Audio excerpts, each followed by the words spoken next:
Memulai. Ya, Assalamualaikum warahmatullahi wabarakatuh. Selamat siang. Ya, untuk hari ini, Alhamdulillah bisa dilaksanakan biotalk yang pertama di program studi Pendidikan Biologi Universitas Nusantara PGRI Kediri, gitu ya. Dan yang hari ini akan men-sharingkan hasil penelitiannya itu adalah Mbak Wiji Arianti yang dibimbing oleh Dr. Sulistiono, Magister Sains, dan juga Bu Ida, nggih Pak Sulis. Bu Ida Rahmawati, ya, Rahmawati. nggih Bu Ida Rahmawati, Magister Sains. Nah, sebelum nantinya kita memulai acara ini, lebih baik kita mulai dengan bacaan basmalah bersama-sama. Bismillahirrahmanirrahim. Nah, sebelum masuk ke acara inti kita hari ini, ya, hari ini Mbak Wiji Arianti, apakah sudah bisa mendengarkan suara saya, Mbak Wiji?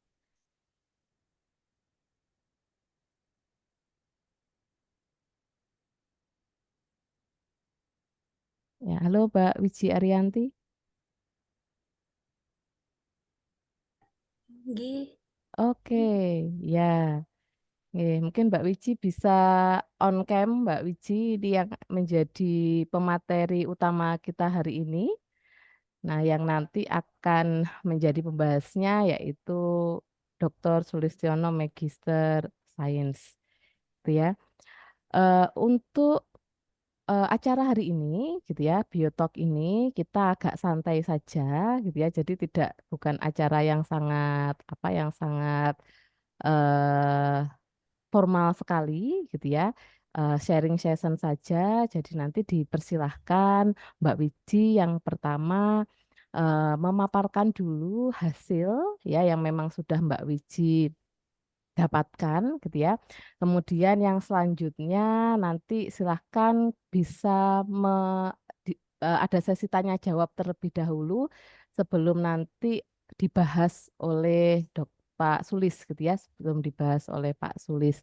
Nah, untuk Mbak Wiji Arianti, saya persilahkan untuk bisa memaparkan presentasinya, gitu ya. Tapi sebelumnya monggo bisa memperkenalkan diri.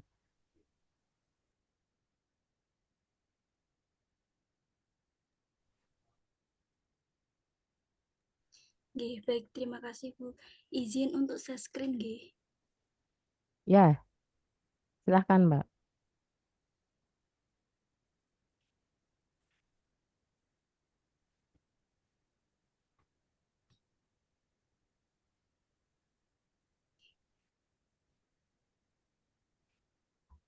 Apakah sudah terlihat Bu share screen dari saya? Sudah bisa terlihat. Silahkan Mbak Wiji sudah bisa memulai.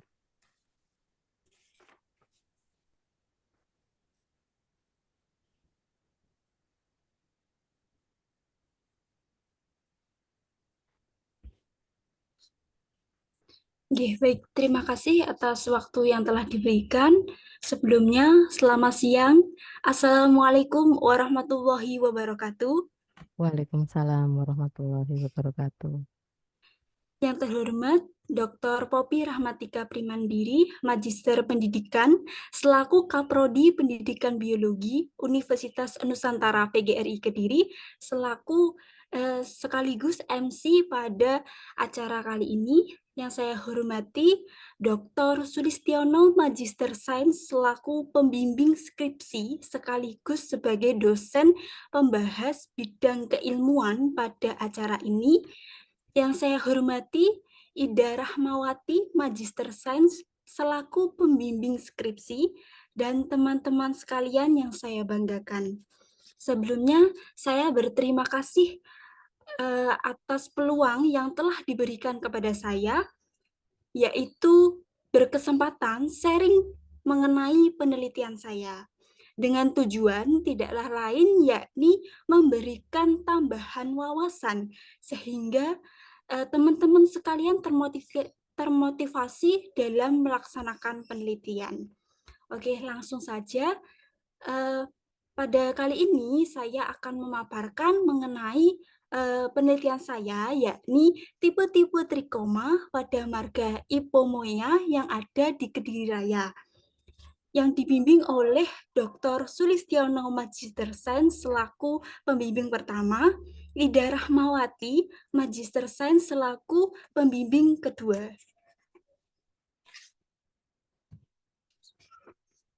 Pendahuluan, latar belakang atau pendahuluan, teman-teman sekalian pasti mengerti bahwasannya Indonesia merupakan negara yang melindungi 904 spesies flora dan fauna. Salah satunya turunan taksonomi marga Ipomea yang tersebar luas di negara yang beriklim tropika seperti Indonesia ini, teman-teman.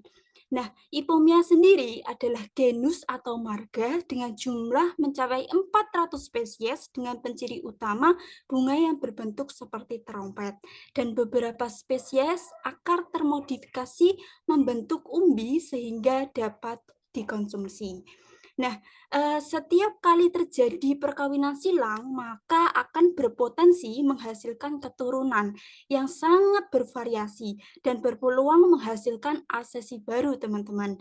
Nah, pernyataan tersebut sesuai dengan penelitian yang dilakukan oleh Sulistiono dan kawan-kawan pada tahun 2023 yang menyilangkan asesi antin 1 dengan beta 2, Ipomea batatas, dan menghasilkan 10 variasi baru, teman-teman. Nah, teman-teman, tumbuhan memiliki struktur anatomi daun dengan lapisan terluar berupa lapisan epidermis. Nah, lapisan epidermis ini berfungsi untuk melindungi antara jaringan dengan lingkungan luar. Nah, serta berperan sebagai pengatur pertukaran gas pada daun. Nah, jaringan epidermis dapat ditemukan pada permukaan adaksial daun atau di bagian abaksial daun. Nah, jaringan epidermis dapat berkembang dan mengalami modifikasi sesuai fungsinya, seperti trikoma, stomata, sel kipas, sel silika, sel gabus. Nah, akan tetapi pada kesempatan kali ini saya akan membahas mengenai tipe-tipe trikoma. Nah, dari ketiga pokok tadi, teman-teman, dapat ditarik kesimpulan bahwasanya Kediri merupakan salah satu wilayah yang memiliki biodiversitas lokal yang tinggi. Akan tetapi, informasi tentang marga Ipomea yang ada di Kediri masih sedikit. Nah, salah satu upaya yang dapat dilakukan untuk menambah database karakter marga Ipomea adalah dengan meneliti tipe-tipe trikomanya ini, teman-teman. Nah, pada penelitian saya menggunakan teknik pencarian sampel dengan snowball sampling dan didapatkan 10 spesies dari daerah Kediri Raya, teman-teman. Nah, pada penelitian ini saya menggunakan dua metode. Yang pertama, metode trichomal printing, dan yang kedua adalah metode freehand session. Nah, untuk tahapannya, yang pertama adalah preparasi sampel, teman-teman. Nah, di tahap preparasi sampel ini, yang pertama yang dilakukan adalah sampel dicuci dengan air untuk menghilangkan debu yang menempel. Kemudian, pada tahap trichomal printing, sampel diolesi kutek bening. Setelah menunggu kering, kemudian sampel ditempeli isolasi bening. Nah, setelah ditempeli isolasi bening, hasil dari kelupasan tadi ditempel pada kaca benda dan siap untuk diamati. Nah, sedangkan pada tahap freehand session, sampel yang telah dicuci kemudian disayat dengan tipe sayatan paradermal. Nah, hasil sayatan tersebut diletakkan pada kaca benda, kemudian ditetesi aquades dan ditutup dengan kaca penutup, teman-teman. Nah, setelah tahap tersebut, kemudian sampel siap untuk diamati dengan bantuan aplikasi OptiLab Viewer dan OptiLab, teman-teman. Nah, berikut teman-teman Untuk hasil dari penelitian saya, didapatkan ada 10 spesies marga Ipomea yang ada di Kediri Raya. Spesies yang pertama yakni Ipomea triloba, teman-teman, atau ubi jalar hutan. Nah, spesies ini memiliki morfologi panjang 6 cm dan lebar 5 cm. Bentuk daun tombak dengan bagian terlebar di bawah tengah-tengah helaian daun dan pangkal yang bertoreh. Ujung daun runcing, pangkal daun berlekuk, bertulang daun menjari, tepi daun berlekuk menjari, daging daun tipis seperti selaput, warna bagian adaksial atau bagian permukaan atas itu hijau tua dan bagian abaksial itu hijau muda. Nah, permukaan daun licin terlihat suram. Nah, berikut teman-teman untuk hasil trikoma yang saya dapatkan. Nah, trikoma ini merupakan trikoma non-glandular dengan bentuk selata menyerupai bintang yang terdiri atas 10-11 lengan. Nah, lengan yang dimaksud ini yang ini teman-teman. Ini jumlahnya 10-11 lengan. Ditemukan pada bagian adaksial daun. Nah, spesies yang kedua yakni Ipomea lacunosa atau bintang putih, teman-teman. Memiliki morfologi panjang 5 cm dan lebar 4,5 cm. Bentuk daun bangun segitiga dengan bagian terlebar di bawah tengah-tengah helaian daun. Ujung daun runcing, pangkal daun berlekuk, bertulang daun menyirip, tepi daun berlekuk, daging daun tipis seperti selaput, warna bagian adaksial hijau tua, dan bagian abaksial hijau muda. Permukaan daun yang licin terlihat suram. Nah, ini teman-teman untuk hasil dari trikoma yang saya dapatkan. Ini trikoma non-glandular dengan bentuk stelata menyerupai bintang yang terdiri atas 4 lengan, ditemukan pada bagian abaksial. Jenis bentuk trikoma ini sama seperti spesies yang pertama, akan tetapi spesies yang kedua ini memiliki 4 lengan, hanya 4 lengan saja, teman-teman. Nah, untuk spesies yang ketiga yakni Ipomea carnea atau kangkung pagar. Ipomea carnea memiliki morfologi panjang 12 cm dan lebar 6 cm. Daun bangun jantung dengan bagian terlebar di bawah tengah-tengah helaian daun dan pangkal yang bertoreh. Ujung daun meruncing, pangkal daun berlekuk, tepi daun berombak, daging daun tipis seperti selaput, dan sedikit berdaging. Warna bagian adaksial hijau tua dan bagian abaksial hijau muda. Permukaan daun berbulu, teman-teman, berbulu halus. Nah, trikoma yang saya dapatkan ini adalah trikoma non-glandular dengan bentuk rambut sederhana menyerupai jarum. Nah, bentuk ini ditemukan pada bagian adaksial dan abaksial daun.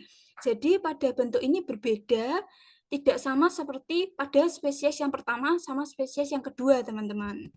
Nah, berikutnya spesies yang keempat ini adalah Ipomea aquatica atau kangkung air. Memiliki morfologi panjang 11 cm dan lebar 5 cm. Daun bangun tombak dengan bagian terlebar di bawah tengah-tengah dan pangkal yang bertoreh. Ujung daun runcing, pangkal daun berlekuk, daun bertulang menyirip, tepi daun berombak, daging daun tipis seperti selaput, bagian adaksial berwarna hijau tua, sedangkan bagian abaksial berwarna hijau muda. Permukaan licin terlihat suram.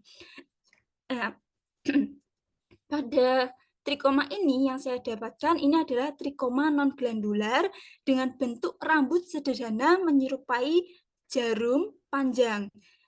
Ditemukan pada bagian abaksial, jadi berbeda dengan spesies yang ketiga tadi, teman-teman. Yang ketiga tadi kan jarumnya pendek, akan tetapi spesies yang keempat ini menyerupai jarum tapi panjang, seperti itu. Nah, spesies yang kelima adalah Ipomea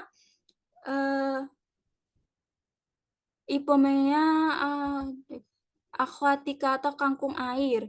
Nah, morfologi panjang 12 sentimeter dan lebar 2 sentimeter, daun bangun tombak, kemudian pangkal yang bertoreh, ujung daun meruncing, pangkal daun berlekuk, daun bertulang menyirip, tepi daun berombak, daging daun tipis seperti selaput, bagian adasial berwarna hijau tua, sedangkan bagian abasial berwarna hijau muda. Permukaan licin terlihat suram. Nah, pada trikoma ini yang saya dapatkan yakni trikoma non-glandular dengan bentuk rambut sederhana menyerupai jarum pendek, akan tawi pendek, dengan pangkal yang membulat, teman-teman. Ditemukan pada bagian adaksial dan abaksial. Spesies yang keenam adalah Ipomea pestigridis atau yang disebut dengan gamet. Nah, morfologi yakni panjang 7 cm dan lebar 6 cm. Daun bangun bulat dengan bagian terlebar di tengah-tengah helaian daun. Pangkal daun berlekuk, daun bertulang menjari, tepi daun berbagi menjari, daging daun tipis seperti selaput.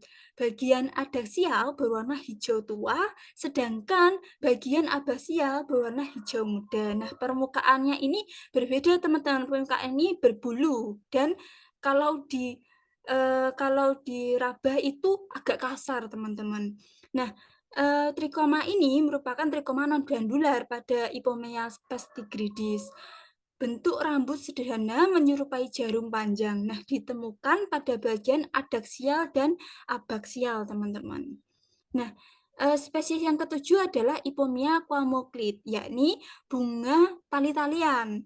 Nah, morfologinya panjang 4 cm dan lebar 4 cm, daun bangun tunggal dengan toreh dalam, ujung daun tumpul, pangkal daun berlekuk, daun bertulang menyirip, tepi daun berbagi menyirip, daging daun tipis seperti selaput. Bagian adaksial berwarna hijau tua dan pada bagian abasial berwarna hijau muda. Permukaannya licin, terlihat suram.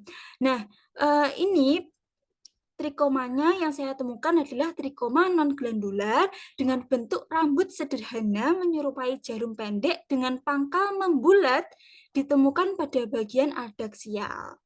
Yang kedelapan yakni spesies Ipomea obscura atau injen-injenan. Nah, memiliki morfologi panjang 5 cm dan lebar 4,5 cm, bentuk daun bangun jantung dengan bagian terlebar di bawah tengah-tengah helaian daun dan pangkal bertoreh.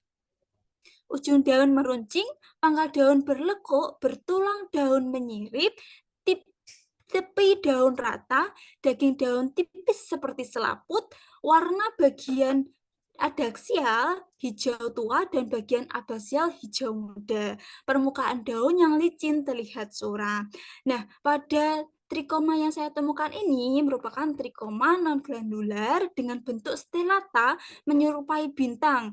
Nah, akan tetapi ini terdiri dari 7 lengan, ditemukan pada bagian adaksial.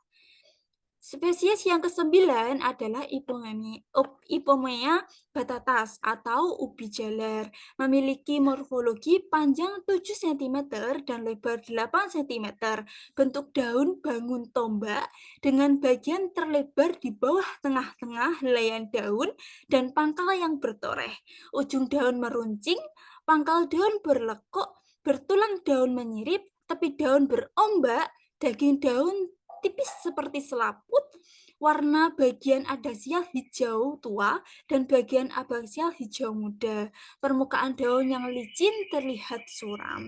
Nah, pada Ipoma ini yang saya temukan ini Ipomea Ipomea non-glandular dengan bentuk rambut sederhana menyerupai jarum akan tapi panjang, ditemukan pada bagian adaksial. Nah, ini merupakan spesies yang terakhir, teman-teman. Spesies yang ke-10 ini Ipomea pescaprae atau tapak kuda, teman-teman. Memiliki morfologi panjang 5 cm dan lebar 4 cm. Daun bangun bulat telur dengan bagian terlebar di tengah-tengah helaian daun. Ujung daun terbelah, pangkal daun membulat, daun bertulang menyirip, tepi daun rata, daging daun sedikit berdaging, bagian adaksial berwarna hijau tua, sedangkan pada bagian abaksial berwarna hijau muda. Permukaan daunnya mengkilat, teman-teman. Nah, berikut teman-teman untuk trikoma yang saya temukan, ini trikoma non-glandular dengan bentuk rambut sederhana menyerupai jarum pendek ditemukan pada bagian adaksial dan abaksial. Nah, kesimpulannya yakni ada dua poin teman-teman. Yang pertama, ditemukan trikoma non-glandular yang teridentifikasi pada 10 spesies tanaman marga Ipomea yang ditemukan di daerah Kediri Raya. Poin yang kedua, yakni ada trikoma non-glandular ditemukan 7 bentuk yang meliputi yang pertama ada stelata atau menyerupai bintang yang terdiri dari 10 sampai 11 lengan, yakni ditemukan pada Ipomea triloba. Yang kedua, stelata yang menyerupai bintang yang terdiri dari 4 lengan dan ditemukan pada Ipomea lacunosa. Yang ketiga, stelata yang terdiri dari 7 lengan dan ditemukan pada Ipomea obscura. Yang keempat, rambut sederhana menyerupai jarum pendek pada Ipomea carnea dan Ipomea pescaprae. Yang kelima, rambut sederhana menyerupai jarum panjang pada Ipomea aquatica, Ipomea pestigridis, Ipomea batatas. Yang terakhir, yang keenam, rambut sederhana menyerupai jarum pendek pada pangkal membulat dan ditemukan pada Ipomea reptans dan Ipomea qualmoglit. Nah, mungkin itu saja yang bisa saya sampaikan. Selebihnya saya kembalikan ke MC. Terima kasih. Ya, terima kasih Mbak Wiji Arianti. Silahkan yang mau bertanya terlebih dahulu sebelum nanti Pak Sulis akan bisa membahas gitu ya. Nah, ini kalau bicara mengenai tipe-tipe trikoma di semester ini di mata kuliah struktur dan perkembangan tumbuhan, ya, itu sepertinya sedang dibahas ya Pak Sulis, Ge. Ya, Bu. Jadi ini belum untuk trikomanya belum, tapi untuk daunnya sudah ini sedang membahas bentuk-bentuk daun ya. Morfologi daun pada umumnya mulai bentuk, kemudian tepi, ujung, yang kemudian dan apa penulangan daunnya. Oke, enggak, siap. Nah, ini mendahului nih. Apa sih yang dimaksud dengan trikoma nih? Nih, angkatan 2023 ini nanti akan segera membahas ini. Angkatan 2002 sudah tahun kemarin ini ya. Perlu diingat-ingat kembali. Nah, silakan siapa yang mau bertanya. Mungkin satu atau dua penanya terlebih dahulu.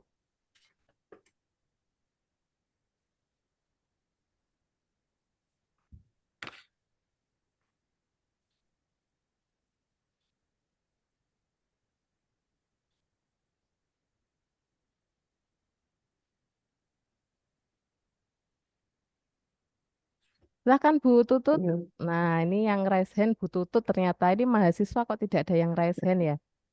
Mahasiswa yang ini yang sedang mengambil mata kuliah SPT ini harus banyak tanya ini. Wah, enggak. Karena tadi Izin pun paling juga enggak masih selain izin. enggak, selain trikoma yang dibahas, tadi juga dibahas mengenai bentuk-bentuk daunnya yang ternyata juga bermacam-macam gitu ya, Pak Sulis ya. Iya. Oke, silahkan. Iya, terima kasih. Saya mengapresiasi Wiji ini luar biasa. Mudah-mudahan ini bisa jadi awal yang baik dan juga memotivasi teman-teman lain untuk bisa menyampaikan nyepil sedikit hasil dari penelitiannya gitu ya untuk dibagikan kepada kita semua. Saya tertarik sekali dengan apa yang disampaikan oleh Wiji tadi. Ternyata trikoma itu di Ipomoe itu trikomanya banyak, ada jenisnya ada banyak gitu ya ternyata, dan hampir dari 10 sampel yang diamati tadi ternyata ke 10-nya ada trikomanya. Wiji kalau boleh tahu nih, dari hasil yang sudah disampaikan tadi bahwa trikomanya adalah non-glanduler dan ada 7 jenis tipe yang berbeda dari semuanya itu tadi. Apa saran yang bisa Wiji sampaikan kepada saya sebagai ibu rumah tangga? Karena ipomoe itu kan ada yang dimakan, ada yang enggak gitu ya. Nah, apakah trikoma ini berbahaya atau berpengaruh enggak sih trikoma ini terhadap kalau kita mau konsumsi itu, atau saran apa sih yang bisa Wiji sampaikan kepada saya sebagai pengguna ipomoe daunnya gitu ya. Itu saja Wiji, terima kasih. Baik, Oke, terima kasih Bu. langsung saja dijawab Mbak Wiji ya. Izin menjawab. Untuk saran, apakah ipomoea itu berbahaya atau tidak jika dikonsumsi? Nah, sepengetahuan saya, ipomea itu jika tidak berbahaya jika lazim untuk dikonsumsi. Misalkan Ipomea aquatica, Ipomea batatas, kemudian ada Ipomea ripta. Nah, itu kan tanamannya istilahnya lazim untuk dikonsumsi. Nah, sepengetahuan saya itu tidak bermasalah jika dikonsumsi, istilahnya tidak beracun. Akan tetapi Ipomea yang lain seperti halnya Ipomea carnea, kemudian ada Ipomea obscura. Nah, itu istilahnya tidak lazim untuk dikonsumsi. Sepengetahuan saya, tidak lazim untuk dikonsumsi manusia. Nah, hal tersebut itu juga mengkhawatirkan, misalkan dikonsumsi nanti takutnya beracun atau bagaimana seperti itu. Mungkin seperti itu, Bu. Jadi Ya. belum ada temuan atau pengetahuan baru hubungan antara trikoma hubungan antara trikoma dengan efek gitu ya. Kalau misalnya gini, kalau nanas itu kan trikomanya bisa bukan trikoma ya, kalau nanas ya ini ya kristal kalsium oksalat dan nanas itu bisa bikin gatel. Nah, trikoma itu sejenis itu atau enggak sebenarnya? Trikoma itu peranannya apa sih kalau misalnya dimakan, kalau dicuci hilang enggak dan lain sebagainya itu?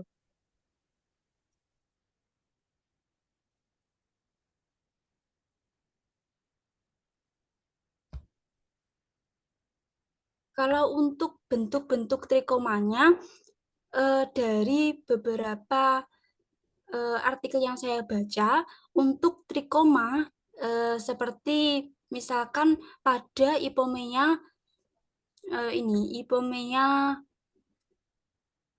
Ipomea carnea, nah itu kan mempunyai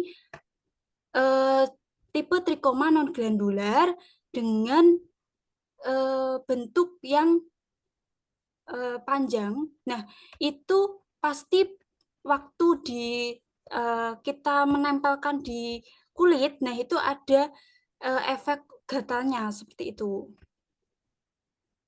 Oh gitu. Oke, terima kasih Mbak Wiji. Terima kasih Baik, Bu. hasil penelitian yang luar biasa. Silakan teman-teman yang lain. Ya, terima kasih Bu Tutut. Nah, silahkan teman yang lain yang mau ditanyakan ke Mbak Wiji dari hasil penelitiannya Mbak Wiji. Nah, silahkan boleh raise hand atau mungkin bisa langsung unmute saja. Nah, bisa langsung di-unmute atau mungkin bisa raise hand terlebih dahulu. Atau boleh bertanya via chat ya, nanti saya bacakan. Oke, silahkan ini tadi Mas Febrian kayaknya yang unmute. Iya Bu, saya mau tanya. Oke, silahkan Eh, Mas Febrian. Ya tadi kan untuk Ipomea batatas kan punya kita kenalnya kan banyak sekali varietas. Apakah itu nanti juga semuanya varietas itu juga memiliki jenis Ipomea yang sama? Karena tadi kan cuma disebutkan Ipomea batatas saja gitu kan. Nah, ya itu saja pertanyaan saya. Apakah nanti punya perbedaan yang lebih banyak gitu? Terima kasih. Oke, terima kasih Mas Febrian. Silahkan Mbak Wiji. Nah, Bu, mohon maaf Bu, tadi pertanyaannya Apa nggih? Soalnya tadi putus-putus. Oh, putus-putus. Mas, Nggih. silakan diulangi lagi Mas Febrian pertanyaannya, Ini, karena tadi agak putus-putus ini. Bu. Pertanyaannya, tadi kan di bawah batas hanya disebutkan satu saja. Tapi Iya. kita tahu kan di bawah batas itu punya sekali varietas gitu loh, Mbak. Hmm. Nah, apakah semua varietas itu nanti juga akan memiliki tipe trikoma yang sama? Apakah Hmm. ataukah mungkin berbeda yang lain seperti itu? Karena Ya, itu kan nanti juga keanekaragaman di Kediri gitu. Itu aja, ya. terima kasih. Terima kasih Mas Febrian. Bisa dipahami Mbak Wiji pertanyaannya? Nggih, bisa, Bu. Oke. Nggih, baik, terima kasih izin menjawab. Untuk Ipomea batatas pasti memiliki varietas yang berbeda-beda. Nah, seperti halnya tadi, seperti penelitian yang dilakukan oleh Sulistiono DKK 2023 yang menyilangkan asesi antin 1 dengan beta 2. Kemudian didapatkan hasil 10 variasi baru. Nah, sepengetahuan saya karena saya di sini hanya mengamati pada Ipomea saja, tidak mengamati pada varietas-varietas baru. Misalkan varietas ini saya amati di tipe daunnya. Nah, ini kan saya tidak mengamati pada varietas-varietas ini, akan tetapi saya hanya mengamati pada Ipomeanya saja. Nah, kalau sepengetahuan saya itu pasti ada yang berbeda, teman-teman. Pasti ada yang berbeda karena dilihat saja dari penyilangan varietas-varietas itu jadi menghasilkan variasi baru. Nah, pasti halnya trikomanya juga akan bervariasi seperti itu. Oke. Jadi seperti itu Mas Febrian. Bagaimana dengan jawabannya Mbak Wiji? Jadi di sini Mbak Wiji itu tidak melihat varietas untuk Ipomea batatasnya saja, tetapi melihat trikoma pada marga Ipomoenya, gitu ya. Jadi secara luas pada marga Ipomoeanya, gitu ya. Sehingga yang diamati di batatasnya varietas yang mana itu yang memang sudah hasil silangannya Pak Sulis atau yang dari hasil liar, Mbak Wiji? Nggih. Kalau untuk yang saya amati ini hasil liar, Bu, yang biasanya Hmm, di masyarakat seperti itu. oke, Bu, terima Oke, kasih. izin meluruskan ya. Oh, enggak, monggo Izin Pak Sulis. meluruskan. Nggih. Jadi kemarin sebenarnya sudah saya sarankan ini dipastikan asesinya apa gitu Mbak Wici kemarin ya. Cuma kan belum. Nggih. Nggih, Nggih. Pak. Jadi Nggih. betul apa yang disampaikan Mas Febrian. Jadi untuk Ipomea batatas itu kan variasinya sangat banyak ya, sangat banyak sampai ratusan. Nah, Hmm, untuk memastikan karena dari struktur daunnya itu juga sudah berbeda, kita belum tahu apakah struktur dari trikomanya juga berbeda atau tidak. Ini masih belum ada yang meneliti ya. Oleh karena itu nanti di penelitian ini harus dipastikan khusus untuk marga untuk Ipomea batatas itu difokuskan ke asesinya. Nanti nyoba kita identifikasi asesi apa yang Mbak Wiji gunakan untuk penelitian ini ya, sehingga nanti dapat dipastikan. Ya, saya kira itu tambahan biar tidak siap, siap. kebablasan. Matur nuwun Pak Iya. Sulis. Nah, itu Mas Febrian, apakah mungkin masih ada pertanyaan lagi dari Mas Febrian? Nggih, saya rasa sudah cukup, Bu, dari Pak Sulis tadi. Terima kasih, Pak. Oke, siap. Masih ada yang mau bertanya lagi sebelum kita move ke ini ke pembahas gitu ya, bagaimana hasil dari penelitiannya Mbak Wiji. Silahkan, mungkin satu penanya lagi.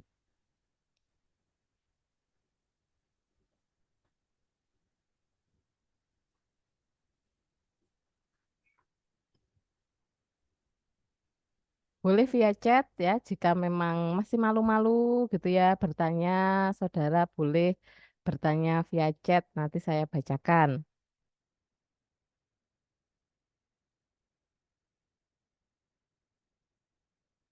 Mohon maaf Bu, aku ingin bertanya. Oke, silakan Mas Raffi. Eh, dari saya mungkin bertanya tadi saya ada Ipomea Pascapre.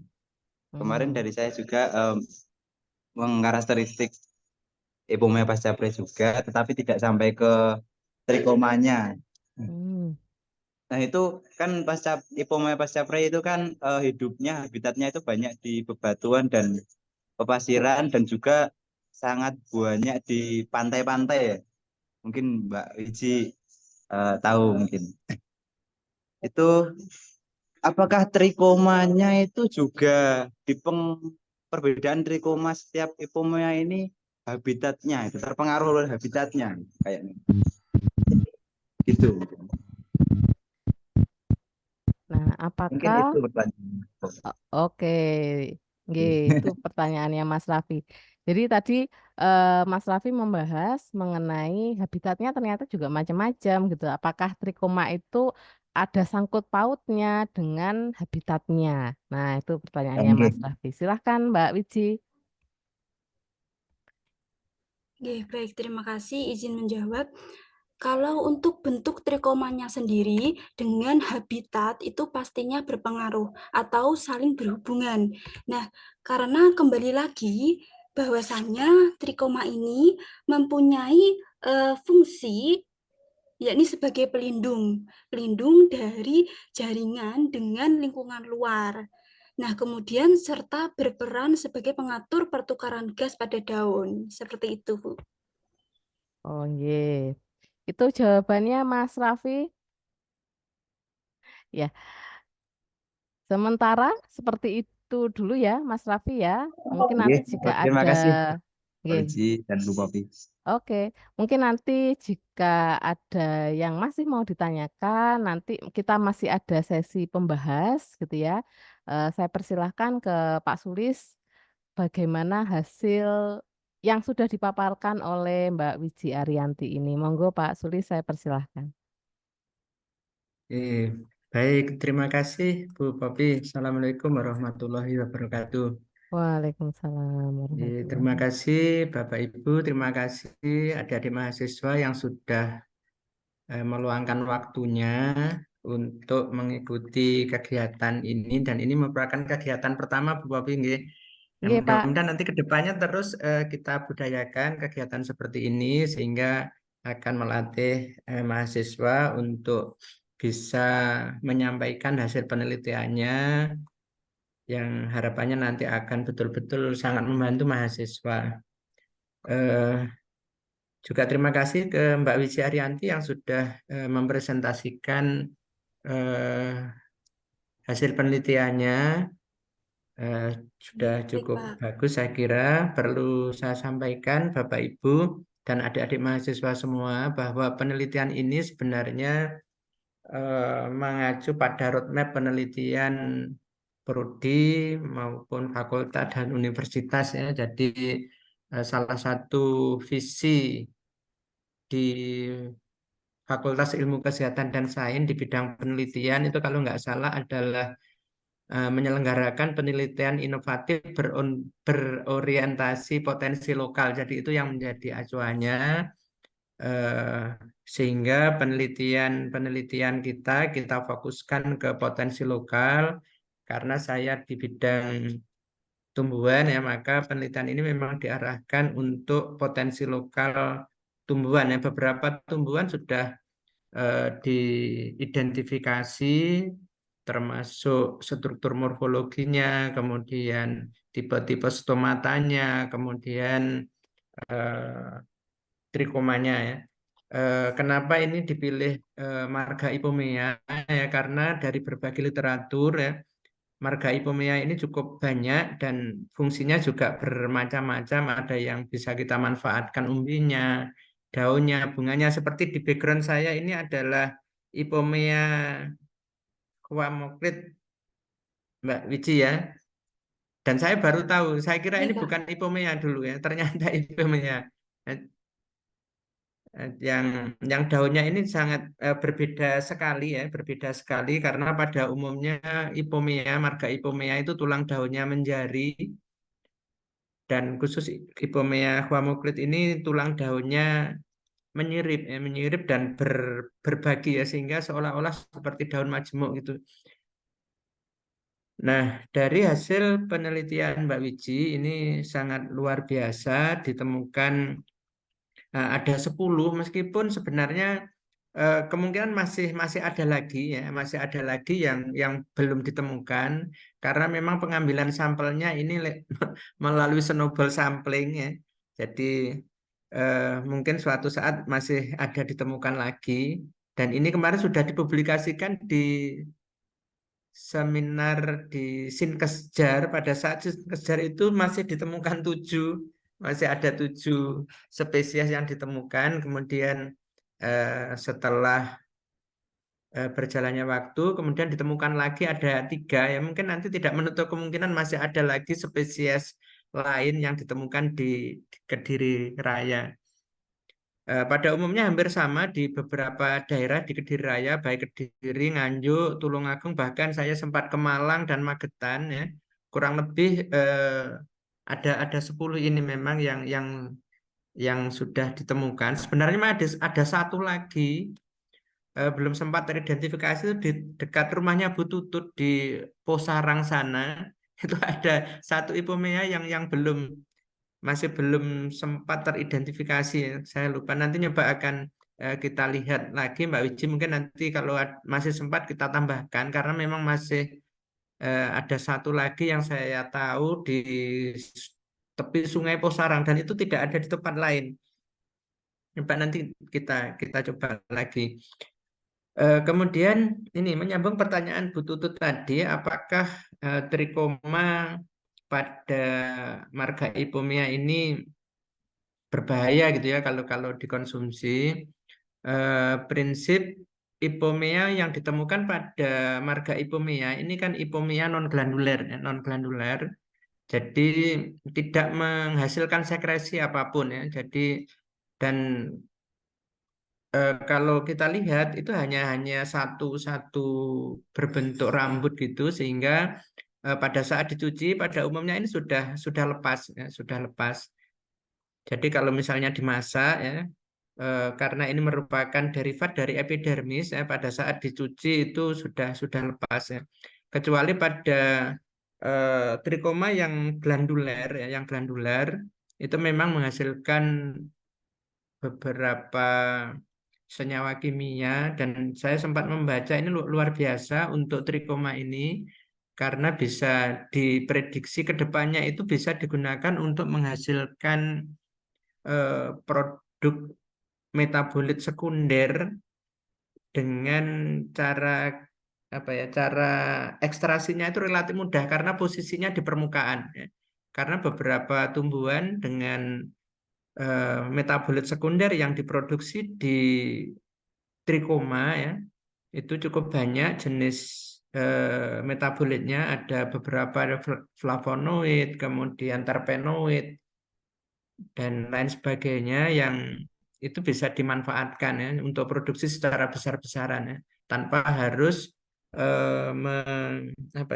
mengekstraksi melalui jaringan. Kalau metabolit sekunder itu disimpannya di dalam jaringan ya, karena ini disimpannya di trikoma ya, sehingga pada saat mengambilnya itu cukup dengan mengoles atau menyisir permukaan daun ya, permukaan daun itu sudah bisa dikumpulkan metabolit sekunder dalam jumlah yang banyak. Ini rencana penelitian ke depan beberapa orang botani itu seperti itu ya, karena melihat potensi trikoma kelenjar yang menghasilkan metabolit sekunder. Kemudian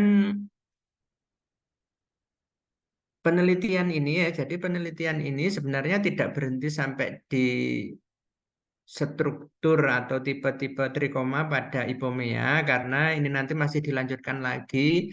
Mbak Wiji, ini akan disusun dalam bentuk e-booklet yang kemudian nanti akan dijadikan penelitian pengembangan ya, penelitian pengembangan yang nantinya akan menjadi bahan ajar untuk mata kuliah struktur dan perkembangan tumbuhan ya. Bukletnya ini sudah hampir jadi, tinggal memvalidasi baik ke tim validator maupun nanti akan beberapa mahasiswa yang sudah pernah mengambil mata kuliah SPT nanti akan juga dimintai validasinya. Saya kira itu Bu Popi tambahan dari saya. Mungkin kalau masih ada yang perlu disampaikan dari adik-adik mahasiswa, saya persilahkan. Ya. Saya kembalikan ke Bu Popi. Terima kasih Pak Sulis atas pembahasannya mengenai yang sudah di-sharingkan oleh Mbak Wiji Arianti. Nah, silakan, mungkin ada yang belum bisa dipahami dari yang sudah disampaikan oleh Mbak Wiji dan juga Pak Sulis. Nah, silakan masih bisa bertanya lagi, gitu ya, masih bisa bertanya lagi. Silakan. Khususnya ini pada mahasiswa angkatan 2023 nih ya Pak Sulis ya. Sekarang sedang mengambil SPT nih. Karena sebentar lagi juga tugasnya banyak, karena nanti mungkin 2 atau 3 minggu lagi nanti kita akan belajarnya di mana Bu? Di Jambangan, di sumber air Jembangan. di Oh, Jambangan. nggih, Nanti tugasnya siap, Pak.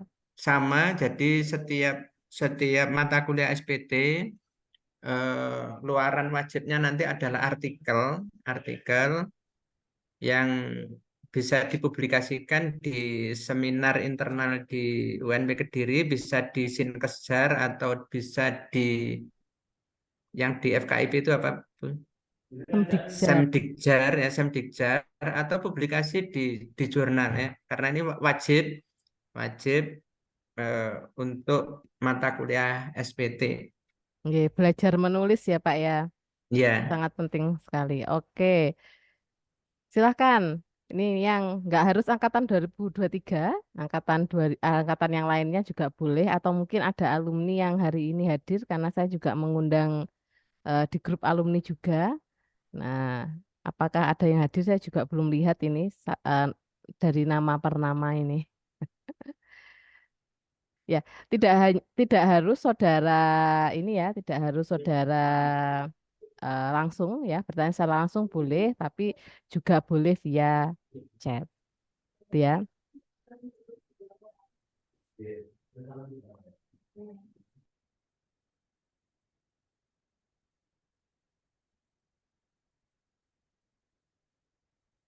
Oke, Mbak Wiji, mungkin saya sedikit bertanya. Tadi kan sampelnya kan dengan snowball ya, kalau nggak salah ya tadi ya, Nggih, Bu. dengan snowball. Artinya seandainya nanti masih ada sampel-sampel yang bisa ditambahkan, itu sampelnya akan bisa ditambahkan. Itu nanti bisa dibatasi sampai waktu kapan atau mungkin sampai sampelnya sudah berapa banyak gitu, Mbak Wiji. Kalau untuk pembatasan sampel,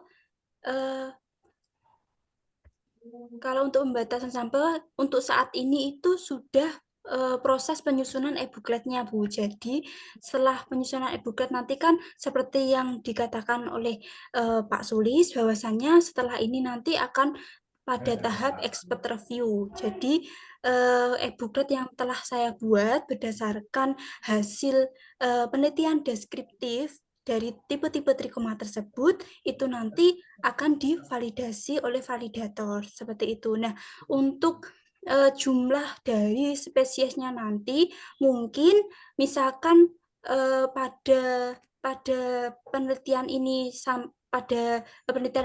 sampai belum selesai, sampai belum sidang, misalkan ada tambahan spesies baru, nanti akan saya masukkan lagi seperti itu, Bu. Jadi untuk pembatasannya itu tidak ada, ngoten. Oh, berarti tidak ada pembatasan ya. Nanti kalau ditemukan lagi gitu akan ditambahkan, kalau ditemukan Nggih, lagi baik, itu Bu. Nggih. ditambahkan gitu. Nah, untuk wilayahnya, Mbak Wiji itu membatasi wilayahnya di Kediri Raya itu apakah semua wilayah di Kediri Raya itu juga semuanya sudah dijelajahi, Mbak Wiji?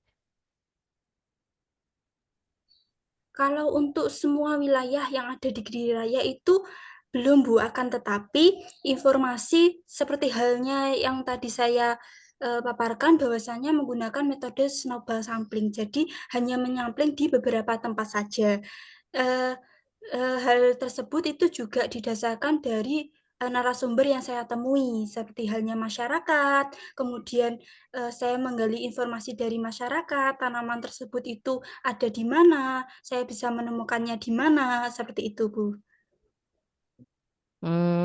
Seperti itu. Jadi Mbak Wiji menemukan dulu nama daerahnya, baru setelah itu melakukan identifikasinya gitu ya. Jadi diketahui dulu apakah ada yang berbeda yang ditemukan gitu ya. Apakah ada yang berbeda dari yang ditemukan dari informasi masyarakat-masyarakat itu, kemudian nanti baru melakukan identifikasinya, apakah memang sampel yang diberitahukan oleh masyarakat itu berbeda dengan sampel yang lain, baru setelah itu dilihat apanya istilahnya trikomanya seperti itu ya, Mbak Nggih, Wiji ya. nggih, baik, Bu, nggih.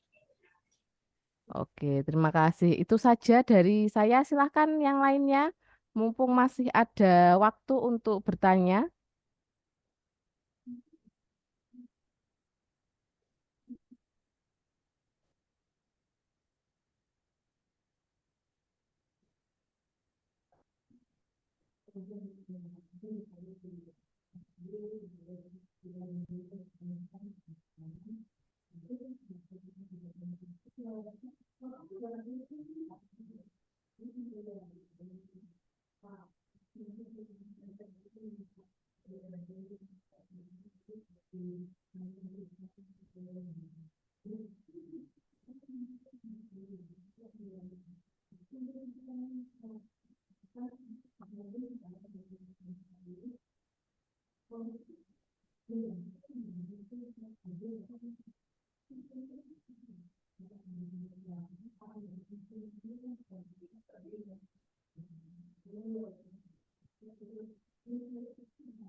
Oke, siapa ini? Ida Rahmawati, ya, Bu Ida. Ini saya kok dosen-dosen semua ini. Ya, silakan Bu Ida. Oke, terima kasih Bu Popi. Selamat siang Pak Suli, selamat siang teman-teman semua. Selamat siang Mbak Anti. Mbak Anti, ini saya ingin bertanya. Waktu melakukan identifikasi kemarin, Mbak Anti itu, saya sempat ragu di satu spesies yang terakhir itu Mbak Anti. Mbak Anti melakukan identifikasinya pakai apa nih? Kalau untuk identifikasi nama spesiesnya niku atau untuk morfologinya gitu. Nama spesies sama morfologinya. Kalau untuk nama spesiesnya sendiri saya menggunakan aplikasi @planet niku, Bu. Kalau untuk morfologinya saya panduannya itu buku Gembong niku, Bu. Jadi Mbak Anti Chandra lebih dahulu, terus atau di planet terlebih dahulu. Nggih, kalau untuk tahapannya, setelah sampel yang saya dapatkan, itu saya cari tahu nama spesiesnya menggunakan aplikasi @planet niku. Nah, setelah saya identifikasi nama spesiesnya apa, kemudian saya cari morfologinya. Nah, setelah saya cari morfologinya, sekaligus saya mencari trikomanya, seperti itu, Bu. Oh, iya, karena yang terakhir kemarin Mbak Anti yang bunganya putih, itu saya sempat ragu apakah benar itu masuk Ipomoea gitu. Yang paling akhir sendiri Pak Sulis, Yang spesies paling akhir kalau tidak salah yang bunganya putih.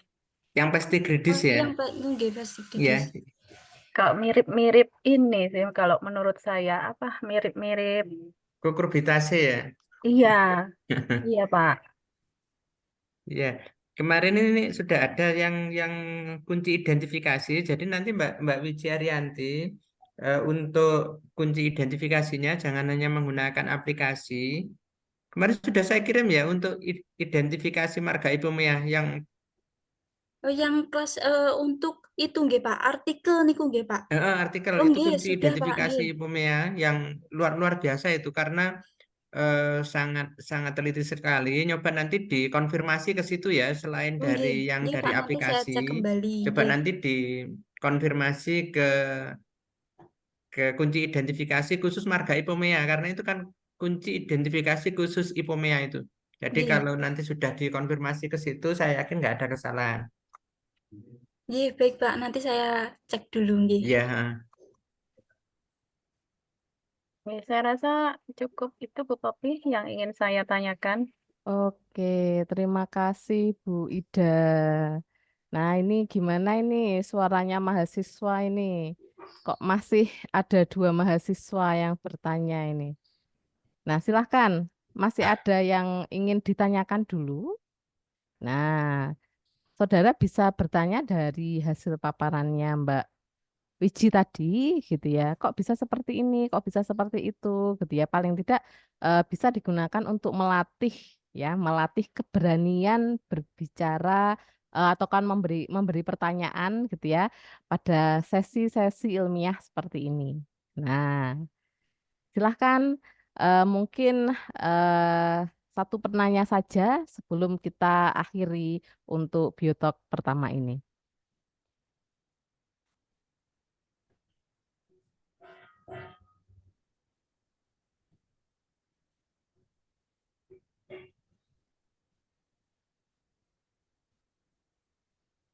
Nah, untuk biotalk seperti ini, gitu ya, tanya ini. Ya, angkatan 2023. ditunjuk saja Pak Sulis.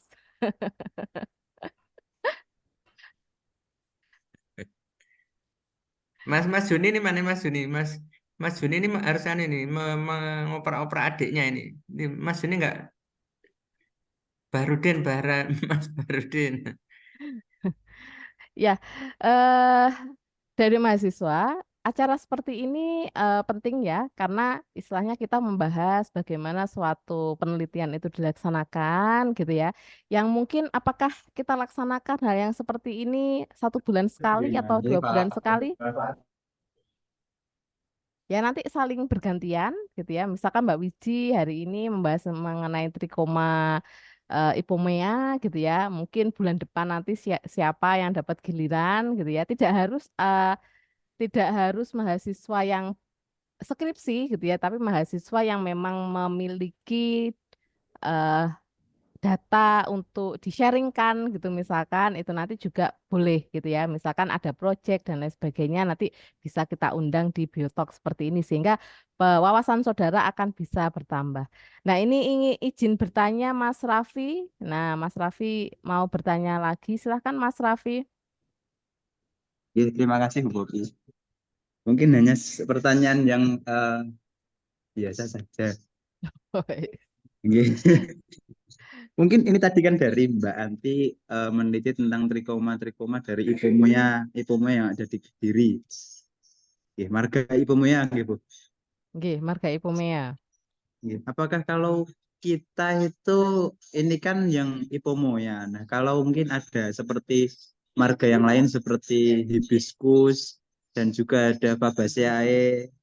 Nah, itu apakah kita juga boleh melakukan hal seperti ini?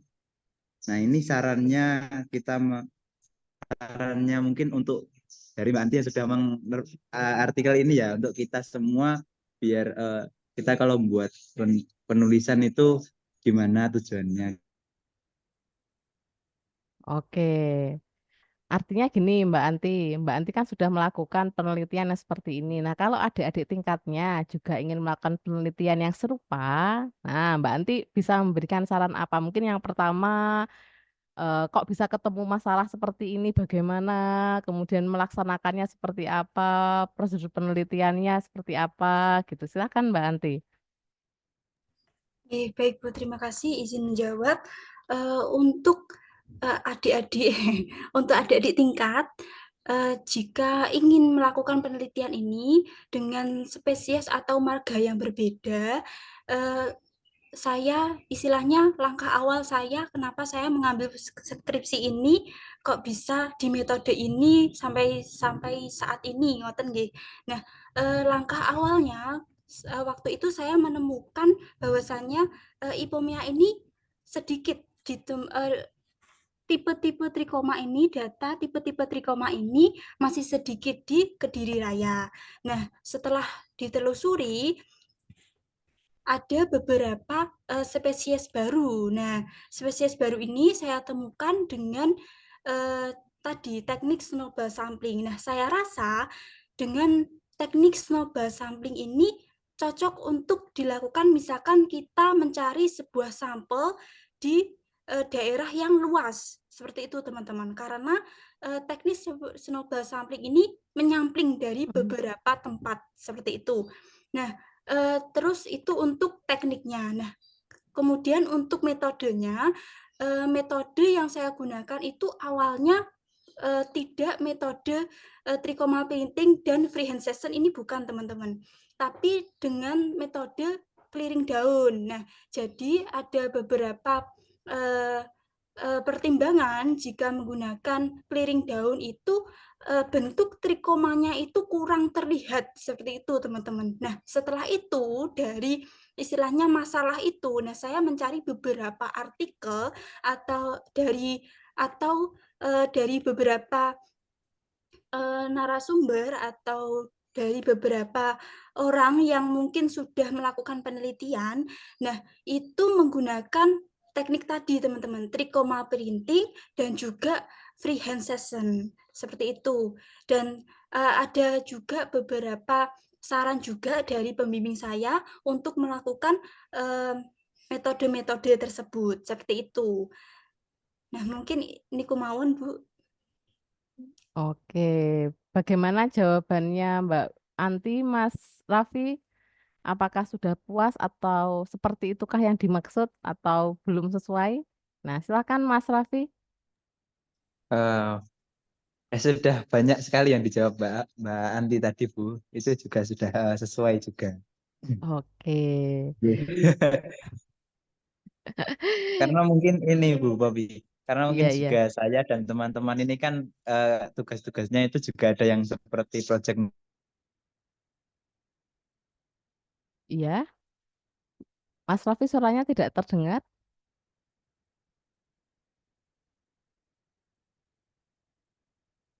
Halo, Mas Raffi? Ini jaringannya Mas Raffi ini ya? Oke, ini Mas. Apakah Oh sudah iya. terdengar? Oh iya, Nggih, sudah. mohon maaf Bu tadi. Gitu ya. Mungkin itu tadi Bu, karena banyak tugas-tugas juga kita itu yang artikel. Nah, pengen tahu dari Mbak Anti ini gitu. Nah, ini tadi sudah dijawab lah.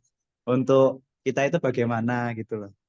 Oke. Nambah pengetahuan gitu. Oke, siap. Nanti habis ini angkatan 2002 jangan lupa kita ada proyek juga ya nanti, proyek besar lumayan beberapa mata kuliah gitu ya. Jadi Iya Bu. tetap semangat gitu ya. Artinya kita kita nggak hanya saudara saja sebenarnya, saya pun juga dosen-dosen yang lain ini pun juga perlu belajar karena apa yang ada di teori belum tentu nanti di lapangan juga sama gitu ya. Terkadang di lapangan kita menemukan hal yang baru gitu ya. Ya, terima kasih. Nah, ini sudah 1 jam ya, kira-kira. Oke, silahkan. Ini ada Mas Dimas raise hand. Silahkan Mas Dimas. Baik, Bu. Terima kasih atas waktunya. Izin bertanya kepada Mbak Anti. Mungkin bisa dijelaskan, Mbak, terkait apa perbedaan trikoma non-glandular dan trikoma glandular. Karena saya cukup awam tersebut. Terima kasih. Oke, terima kasih Mas Dimas. Nggak apa-apa. Ya, ini Mas Dimas angkatan 2023 ya, masih baru yang semester ini akan pelajari ini bertanya, perbedaannya apa sih trikoma glanduler dengan yang non glanduler? Silakan Mbak Wiji. Baik Bu, izin menjawab. Trikoma sendiri itu dibedakan menjadi 2 tipe. Yang pertama itu tipe non-glandular. Nah, tipe non-glandular ini yaitu trikoma yang tidak mempunyai sekresi dengan bentuk ada beberapa bentuk. Nah, kemudian ada trikoma glandular. Nah, trikoma glandula sendiri ini adalah trikoma yang mempunyai hasil sekresi. Seperti itu. Hmm, kalau yang non glandular tidak punya hasil hasil sekresi. Kalau yang glandular ini memiliki hasil sekresi. Salah satunya tadi yang Pak Sulis sudah jelaskan tadi ada ini Pak ya ada metabolit sekundernya gitu nggih Pak ya. Nggih, betul Bu. Jenisnya sama atau beda-beda Pak antara ini Ber- trikoma itu Pak? Berbeda Bu, kalau yang non glandular itu hanya satu gitu aja. Jadi Hmm. tonjolan dari epidermis ya, hanya satu atau dua sel yang sejajar. Tapi kalau yang glandular di ujungnya itu ada beberapa sel, bisa 4 sampai 18 sel gitu ya. Jadi seperti Hmm. apa ya? Seperti bendolan gitu di ujungnya, dan itu tempat dihasilkannya sekresi. Jadi bisa sekresinya itu bisa dihasilkan di trikomanya itu sendiri atau bisa dihasilkan di jaringan di bawahnya, dan trikomanya itu hanya berfungsi sebagai penampung. Ngoten nggih. Siap, siap.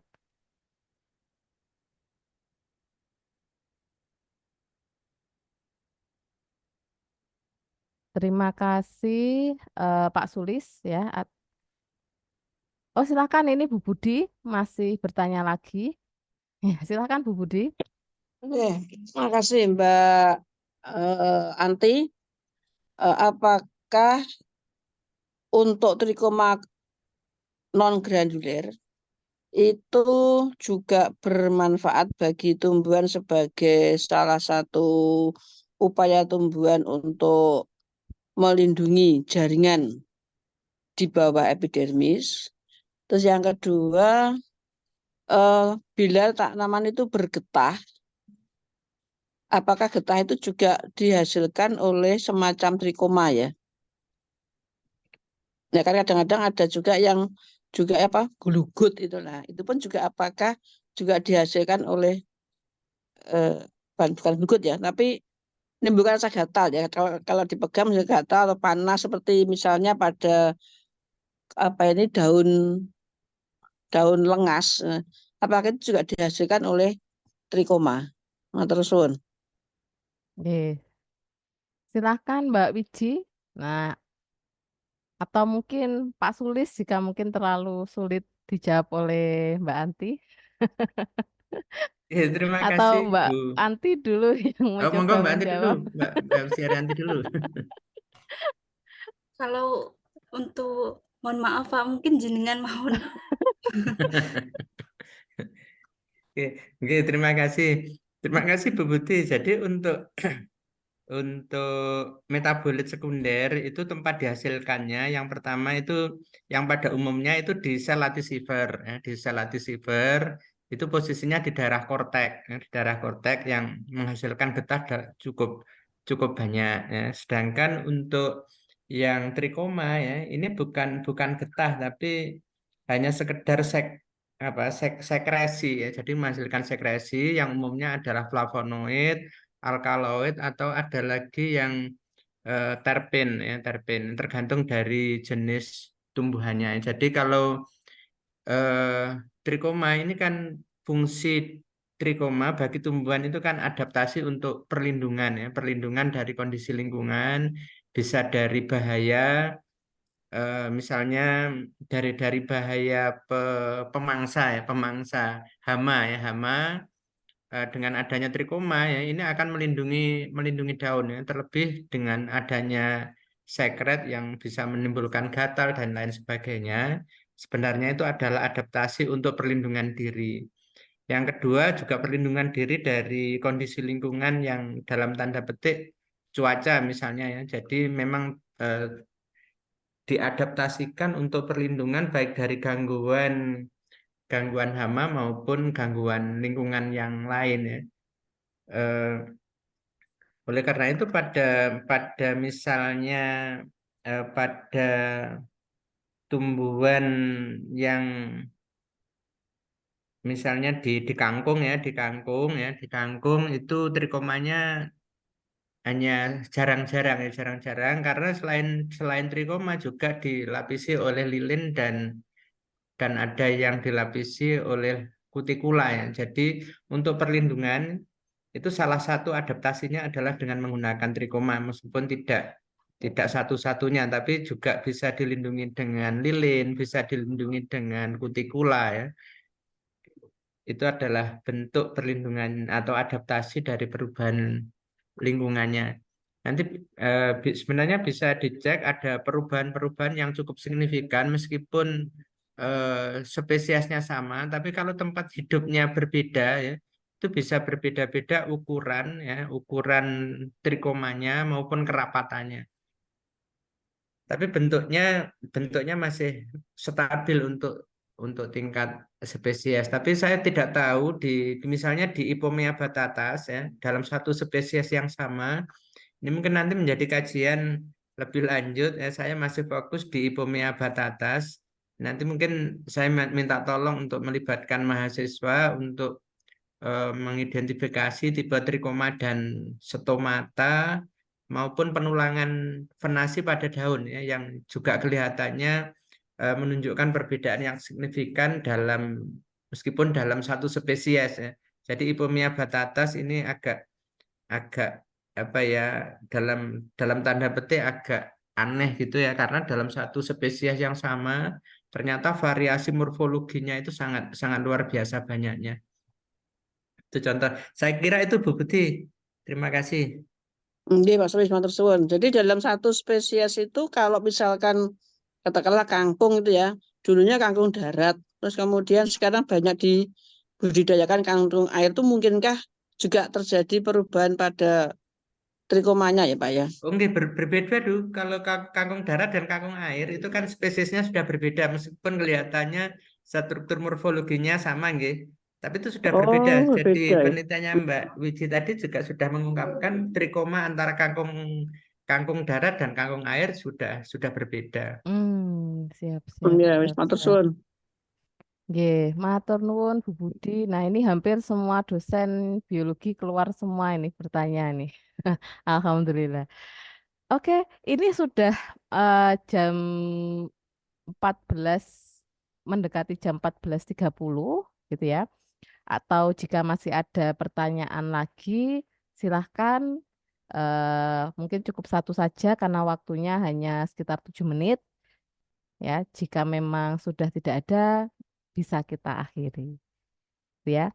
Dan nantikan biotalk yang selanjutnya, ya, nantikan biotalk yang selanjutnya yang pembahasannya itu ya mungkin akan berbeda gitu ya dengan pembahasannya Mbak Anti hari ini. Masih ada? Sudah cukup. Oke, sudah cukup nggih Bu Budi? Saya ngandang. Oke, terima kasih untuk kehadirannya hari ini gitu ya. Jadi untuk semua mahasiswa gunakan kesempatan ya pada saat ada biotalk seperti ini untuk bertanya sebanyak-banyaknya gitu ya. Karena nanti mungkin bukan saudara yang akan bertanya tapi saudara yang akan ditanyai gitu ya. Jadi saudara nanti setiap mahasiswa nanti pun juga akan memiliki giliran kapan menjadi presenter di acara biotalk seperti ini. Nah, terima kasih. Ini sudah pukul 14.25 ya. Sudah hampir 1,5 jam kita membahas mengenai penelitian yang sudah dilaksanakan oleh Mbak Wiji Arianti. Dan semoga Mbak Wiji Arianti bisa segera menyelesaikan penelitiannya. Tadi kayaknya Pak Sulis masih minta sampel lagi di dekat rumahnya Bu Tutut Nggih, ini. satu lagi Bu dekat rumahnya Bu Tutut. Lupa saya kemarin. Nggih. Satu lagi Mbak Wiji ya. Satu lagi. Satu lagi. Nah, karena snowball ya Pak ya. Kalau snowball Iya, kalau seperti ini snowball ya, kan memang ini sangat dinamis ya. Karena sangat begitu dinamis. ada informasi itu kan menjadi data baru. Waduh, iya nih. Mau saya bawakan toh, Anti. Di mananya Iya, saya ini Bu tapi Tutut malah nggak itu tahu. loh Bu Tutut. Bu Tutut itu kan ada tempat ini ya, tempat titik-titik waktu itu pemecah batu. Oh Pemecah iya. batu yang di pertigaan itu loh. Itu terus turun ke bawah sampai di pinggir sungai itu ada di situ. Apa bentuknya seperti apa, Pak? Ini sedang dibangun gudang ya di situ? Gimana, Bu? Ini sedang dibangun gudang di situ, Pak. Belum pernah terambil. Enggak, Maksud saya di situ maksudnya sedang ada proyek gitu loh, Pak. Sedang ada proyek pembangunan gudang. Oh enggak, di jalan sebelahnya itu loh, di sebelahnya bangunan gudang itu kan ada jalan kecil itu. Gudang itu turun ke sungai. Heeh. Terus Ya udah terus lurus sampai turun ke bawah itu. bentuknya seperti Enggak apa, Pak? belok-belok di sebelah gudang yang mau dibangun itu lurus ke bawah sampai ke pinggir sungai. Bentuknya seperti apa nanti? Hanya satu itu toh atau Ya ada beberapa di situ tapi sudah teridentifikasi, yang belum itu ini mirip mirip daun pepaya, jadi mirip Ipomea carica tapi daunnya itu bergerigi. yang di sungai-sungai itu ada fotonya enggak, Pak? Nanti saya salah ambil. Ya ini belum punya. Apa nanti saya Atau carikan di nggih. sekitar saya, Pak. Atau Kayaknya ada kapan-kapan itu, Pak. Mbak Wici siapnya kapan untuk nyoba mengamati nanti bersama-sama dengan Mbak Putri ya. Karena sama. Atau nanti saya ambilkan nggak apa-apa. Oke, nih sudah janjian ini untuk menyambut sampel yang selanjutnya. Coba saya carikan juga, Pak. Kayaknya ada di sekitar saya. Yang mirip Karikang ya, yang karikang iya, ya. yang karika. Nggih. Lotes tuh Mbak Ida. Lotes akun duwe Mbak Ida. Bukan lotes. Karika. Merambat, Pak. Merambat kayak di Iya, pagar-pagar gitu merambat, ya. betul Nggih, merambat. ada setan, tapi Pak. nggak ada umbinya itu ya. Nggak ada, Bu, nggak ada. Nggih. Oh ya, pernah lihat saya. Nggih, tapi bunganya susah. Sepertinya loh ya kayaknya. Nggak apa-apa ngamati kan nggak sampai 1 jam kan selesai nanti untuk mengamati. Sudah mahir, Pak ya. Yang paradermalnya agak susah, Pak. Nah, ini mendengarkan hal yang seperti ini angkatan 2023 ini adem panas ini. Wah, nanti apakah saya harus melakukan hal yang seperti ini gitu ya. Nah, kalau memang menjadi seorang biolog ya nanti harus siap gitu ya karena pekerjaan pekerjaan biolog nanti ya salah satunya adalah melakukan identifikasi gitu ya, mengambil sampel, mengidentifikasi sampai nanti men-sharingkan hasil identifikasinya. Oke, terima kasih. Ini sudah pas 1,5 jam, benar-benar kurang 1 menit lagi. Bisa kita akhiri sampai bertemu di Biotalk yang selanjutnya. Nah, ini siapa nanti yang akan jadi presenternya? Nah, nanti ditunggu saja flyernya. Meskipun Bu Tutut itu punya impian salah satu mahasiswa bimbingannya Bu Tutut itu nanti akan menjadi salah satu presenter di acara Biotalk ini. Gitu ya Bu Tutut ya. Amin. Ya dong. Ayo kolek langsung saja colek namanya. Atau Dian Anita. Ya, bisa kita akhiri. Terima kasih. Mohon maaf jika ada kekurangan untuk hari ini. Yes, selamat sore. Wassalamualaikum warahmatullahi wabarakatuh. Waalaikumsalam warahmatullahi wabarakatuh. Waalaikumsalam. Terima kasih. Sama-sama.